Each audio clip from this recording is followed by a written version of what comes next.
네, 안녕하십니까. 용식에 간다 했죠. 용식입니다. 이제 점점 대선이 다가오고 있습니다. 그래서 저도, 정치에 대한 관심보다도, 평소에 제가 느꼈던 그런 부분을 좀 정리해서, 유튜브를 통해서 여러분들과 함께 하고 싶어서, 제 나름대로 이렇게 쭉 노력해 왔습니다. 그래서 구독자 수도 좀 늘어나고 또 조회수도 좀 늘어나고 있습니다. 그래서 여러분들의 사랑에 힘입어서 제가 이렇게 항상 방송을 하게 되는 것 같습니다. 그래서 좀 이따가 라이브 방송도 할 예정입니다. 그래서 기술적으로는 아직 안 하고 있지만 디지털화 되기 위해서 노력도 해보겠습니다. 그래서 사실은 그거 하려면 돈이 좀 있어야 됩니다. 근데 정이 없어서 그냥 대충 이렇게 합니다. 그래서 이해해 주시고, 구독, 좋아요 꼭꼭 부탁드립니다. 다르면 어저께 김웅 의원의 기자회견을 보신 적이 있죠. 그래서 여러분들은 어떻게 생각했습니까? 그래서 제가 어제 시내에 나가서 몇몇 사람들을 좀 만나봤습니다. 시인들을 만나보니까 한마디로 실망했다고 합니다. 왜냐하면은, 변명으로 시작해서 변명으로 끝나고, 기억이 안 난다 했어요. 기억이 안 난다로 끝나고, 또 기자들이 물음에 또 반론을 또 자청하고, 그런 참, 모습을 보니까 안타깝기도 하고, 자기가 맹색이 부장검사 출신입니다. 근데, 저희도 대충 다 모든 세상을 살아오면서 기억할 수 있겠습니까만은, 그래도 한 1년 몇 개월 전에 있었던 일을 기억이 안 난다. 그러니까, 이해가 안 되지요. 자기가 검사를 했으면은, 범죄자들을 만나면 계속 반복 질문을 할 겁니다. 반복 질문을 하다 보면은, 거기에서 핵심을 집어냅니다. 그래서 이게, 말이 자꾸 왔다리 갔다리 일관성 없이 하면은 그 부분에서 이거는 범죄 요건을 갖추기 위해서 그렇게 반복 질문을 하기도 하고, 또 그래서 답을 잘못하면은 그걸 집어내 가지고 범죄를 구성하게 됩니다. 근데 또 불구하고 기억이 없다고 하니까 이 국민들이 잘 믿지를 못하는 것 같습니다. 그리고 자신이 지목한 제보자, 그러니까 이름은 가르쳐 주지 않았죠. 근데 벌써 우리 기자들 사이에서는 찌라시라는 게 있지 않습니까? 그래서 조성은이라는 이름이 나오고 있습니다. 그래서, 김웅 의원은 분명히 자기가 자료를 줬던 사람이 공익 제보를 대금에 했다고 했는데, 조성은 씨가 어제 직접 동아일보하고 인터뷰를 하면서 그건 1시간을 했답니다. 하면서 자기는 공익 신고를 한 적도 없고, 또 김웅 의원이 자기한테 준 것도 안 읽히고 다른 사람 제3자가 이렇게 또 제보했지 않느냐 하는 그런 이야기도 합니다. 그렇다고 해서 또 자기가 딱 받았다 이런 또 이야기도 안 해요. 애매모호하게. 그래서 나중에 그는 검찰에서 조사 과정에서 다 결과가 안 밝혀지겠습니까? 그래서 오히려 윤석열 예비후보가 김웅 의원을 명예훼손죄로 이렇게 고소를 한답니다. 그래서 김웅 의원이 원맨쇼를 하면서 뭔가 보여주려고 했는 건가? 또 우리는 할 것이라고 믿고 또 선당후사의 마음으로 그렇게 작정을 하고 기자회견을 한 줄 알았는데, 그래 하지 못하고 말을 번복하면서 혹을 여러 개 더 붙인 꼴이 되었고, 오히려 국민의힘을 궁지에 했고, 윤석열 예비후보도 진흙탕 속으로 점점 빠지는 것 같습니다. 그래서 윤석열 예비후보가 급격하게 전격적으로 기자회견을 했습니다. 하는 가운데서 윤 후보가 발언하는 걸 보니까, 물론 진보 쪽에서는 국민들을 대상으로 공갈 협박하는 것처럼 보인다고 표현을 할지 모르지만, 얼마나 억울했으면 노가고 그렇게 자기의 주장을 반듯하게 했겠습니까? 한데, 한 가지 제가 딱 걸리는 게 뭐가 하면은, 뉴스 버스에 대해서, 메이저 언론이 아닌데, 그걸 가지고 왈가불가 하느냐 하는 그런 식의 말도 했습니다. 그래서 그게 국회 출입기자들 전부 다 그 군소 그 언론사에 소속한 사람들도 많습니다. 근데 그런 말을 들었을 때 그 기자들이 굉장히 불쾌할 수밖에 없었습니다. 근데 그걸 미디어 시대의 그 군소 언론사의 입장은 오히려 윤석열 후보에게 불리함을 가져오는 것 같습니다. 그 참 예사일이 아닙니다. 그 개념 자체가 큰 것만 자꾸 생각하고 기득 것만 생각하는 것 같는데 그런 게 아닙니다. 당신을 뽑아주는 사람은 국민입니다. 그리고 또 이걸 보도하는 것도 군소 그 매체에서 아주 심도 있게 다룬다는 사실을 아시기 바랍니다. 그리고 또 진보 유튜브 매체에서는 그 고발 사주를 아주 재밌는 소재를 다루면서도 또 이걸 사실이냐 이렇게 막 계속 그 문법권 자체를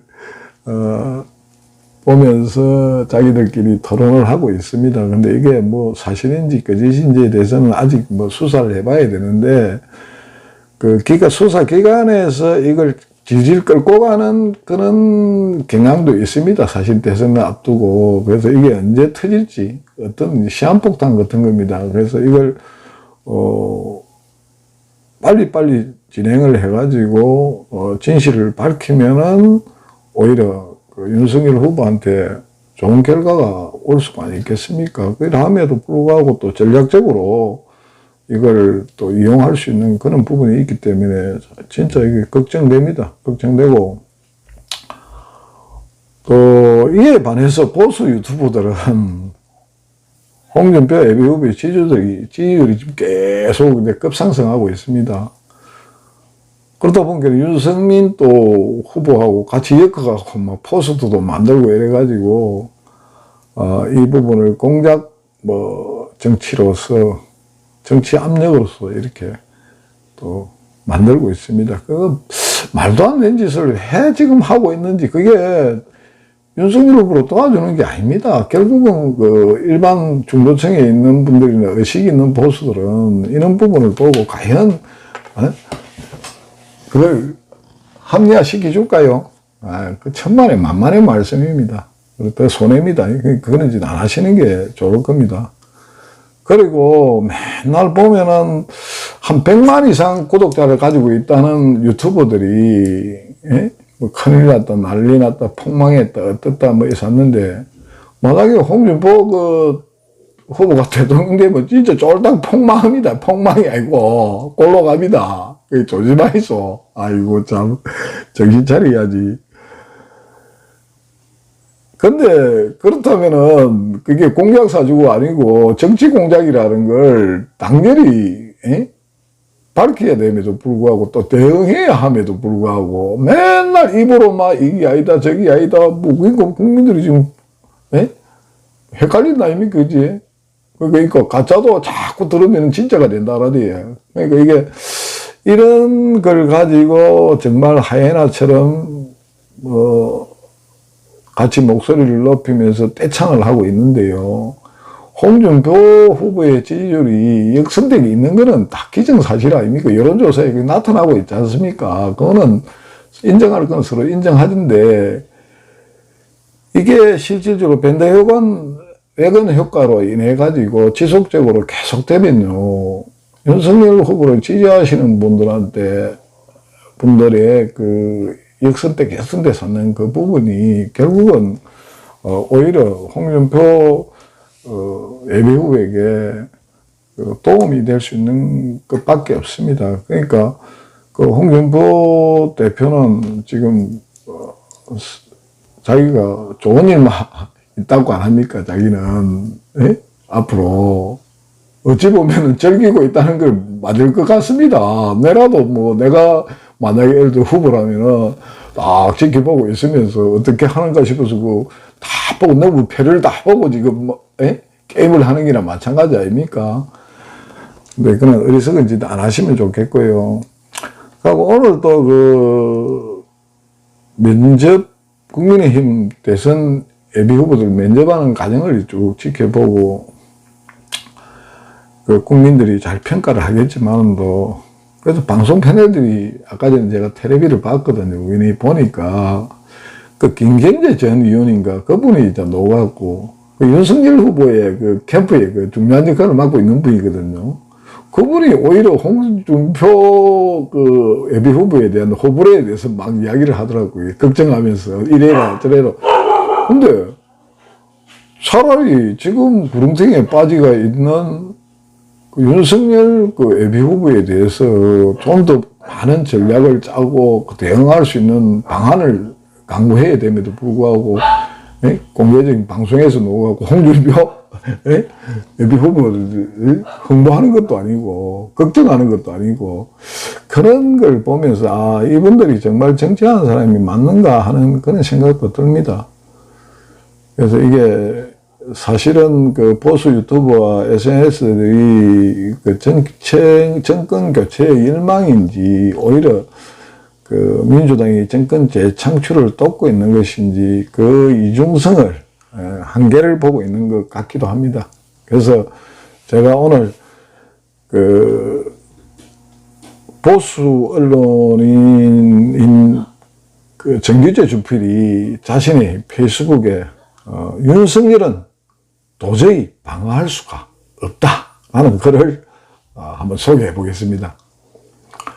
그 윤석열 지지하시는 분들은 기분이 좀 나쁘시더라도 이런 걸 좀 읽어보면 좋겠습니다. 그래서 그런 대책이나 방법을 강구하는 것도 좋을 듯 합니다. 그래서 읽어보겠습니다. 윤석열은 방어할 수가 없다.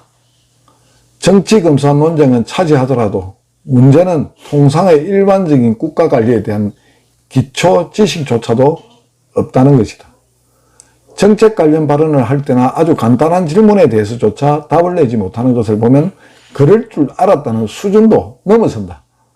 검사나 판사나 원래 독립 고립된 생활을 한다는 것은 잘 알려진 사실이다. 문제는 캠프다. 지금 윤석열 캠프는 국힘당의 소위 주의들의 총직결 상태다.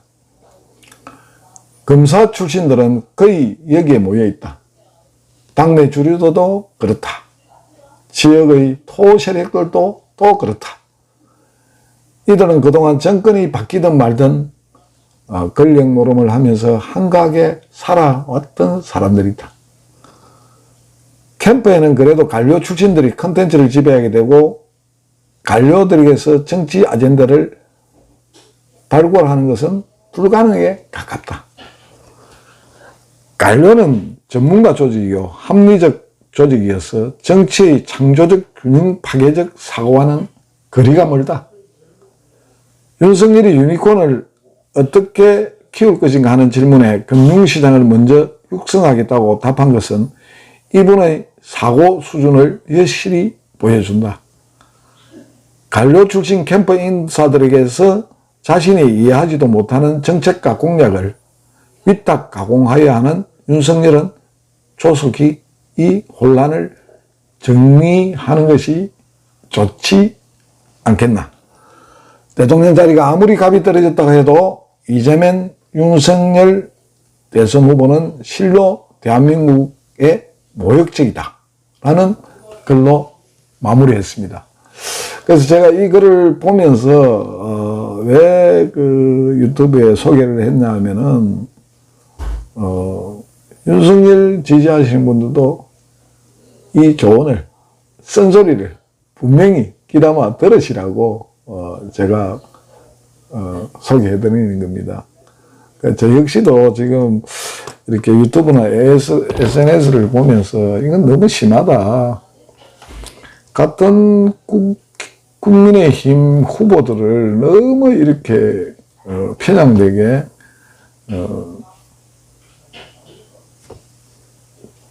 하고 있다 하는 게 제 생각입니다. 그래서 물론 자기가 지지하는 분이 있으면은 좀 고급스럽게 예쁘게 포장해가지고 어떤 정책의 미래 비전을 보여주고 국민들의 공감대를 형성할 수 있는 그러한 홍보를 하는 것이 오히려 더 효과적인데도 불구하고 계속 그 홍준표에 대한